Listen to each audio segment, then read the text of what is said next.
London বৈঠকের পর নির্বাচনের রোডম্যাপ নিয়ে রাজনৈতিক দলগুলোর মধ্যে টানাপোড়েন অনেকটাই কেটে গেছে।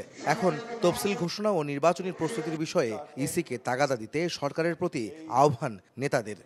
আরেকটা প্রমাণ হয়েছে যে শনিবার বিকেলে ঢাকা রিপোর্টার্স ইউনিটি মিলনায়তনে বাংলাদেশের বিপ্লবী ওয়ার্কার্স পার্টির প্রতিষ্ঠাবার্ষিকীর পুনর্মিলনী অনুষ্ঠানে যোগ দেন বিএনপি মহাসচিব মির্জা ফখরুল ইসলাম আলমগীর। তিনি বলেন, বিগত 15 বছরে দেশের সব প্রতিষ্ঠান ধ্বংস করেছে আওয়ামী লীগ। তারা দেশের টাকা লুট করে পাচার করেছে, তা প্রমাণ হয়েছে গত বছরে সুইস ব্যাংকে বিপুল অঙ্কের টাকা জমার ঘটনা।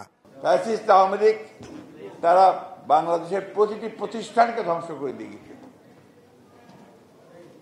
তারা নির্বাচন ব্যবস্থা, রাষ্ট্রীয় কাঠামো, বিচার ব্যবস্থা, আমলাতন্ত্র এবং শিক্ষা ব্যবস্থা, স্বাস্থ্য ব্যবস্থা সবকিছুকে তারা ধ্বংস করে দিয়ে গেছে। সংস্কার ও নির্বাচন প্রসঙ্গে বিএনপি মহাসচিব বলেন, বেশিরভাগ সংস্কার প্রস্তাবে একমত হলেও যেসব বাকি থাকবে তা পরবর্তী সংসদ বাস্তবায়নে উদ্যোগী হবে। লন্ডন বৈঠকে নতুন বাংলাদেশ গঠনে আশা দেখছেন বলেও জানান মির্জা ফখরুল। এনসিপির নিবন্ধনের আবেদনে স্বাগত জানান তিনি। একটা অত্যন্ত গুরুত্বপূর্ণ দল আজকে বোধহয় সম্ভবত তারা আগামীকাল তারা নিবন্ধনের জন্য জবাব দেবে। আমাদের ছাত্ররা যেখানে আছেন আমরা স্বাগত জানিয়েছি, এখনো স্বাগত জানাচ্ছি এবং আমাদের প্রত্যাশা তাদের প্রতি অনেক বেশি।